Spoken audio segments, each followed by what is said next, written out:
കാരണം വരാനിരിക്കുന്ന സിംബാബ്വെ പരമ്പരയിൽ നിന്നും വിശ്രമം അനുവദിക്കപ്പെട്ട സഞ്ജുവിന് ഇന്ത്യൻ ടീമിലേക്ക് ശക്തമായൊരു തിരിച്ചുവരവ് നടത്താൻ ഇതിലും മികച്ചൊരു അവസരം ഇനി ലഭിക്കില്ല. ബംഗ്ലാദേശിനെതിരെ കളിച്ചപ്പോഴൊക്കെയും അത്രമേൽ തകർപ്പൻ റെക്കോർഡുകളാണ് ഈ വലംകൈയ്യൻ വിക്കറ്റ് കീപ്പർ ബാറ്റർ സ്വന്തമാക്കിയിട്ടുള്ളത്.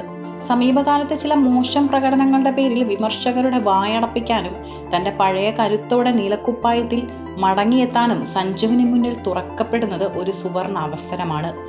നമുക്കറിയാം, ബംഗ്ലാദേശിനെതിരായി T20 പരമ്പരയിലേക്ക് സഞ്ജുവിനെ ഇന്ത്യൻ സെലക്ടർമാർക്ക് തഴയുകയെന്നത് അത്ര എളുപ്പമുള്ള കാര്യമല്ല. കാരണം മുൻപ് ബംഗ്ലാദേശിനെതിരെ സഞ്ജു കളിച്ചപ്പോഴെല്ലാം ഒരു യഥാർത്ഥ മാച്ച് വിന്നറുടെ പ്രകടനമാണ് പുറത്തെടുത്തിട്ടുള്ളത്. സ്ഥിതിവിവര കണക്കുകൾ പരിശോധിച്ചാൽ അത് വ്യക്തമാകും. ബംഗ്ലാദേശിനെതിരെ കളിച്ച 4 T20 മത്സരങ്ങളിൽ നിന്നായി 46.66 എന്ന മികച്ച ബാറ്റിംഗ് ശരാശരിയിൽ 140 റൺസാണ് താരം അടിച്ചുകൂട്ടിയിട്ടുള്ളത്. ഇതിലൊരു തകർപ്പൻ സെഞ്ചുറി പ്രകടനവും ഉൾപ്പെടുന്നു. ബംഗ്ലാദേശ് ബൗളർമാരുടെ ഉറക്കം കെടുത്തിയ സഞ്ജുവിൻ്റെ ആ പഴയ ബാറ്റിംഗ് വിരുന്ന് ക്രിക്കറ്റ് ആരാധകർക്ക് അത്ര പെട്ടെന്നൊന്നും മറക്കാൻ കഴിയില്ല.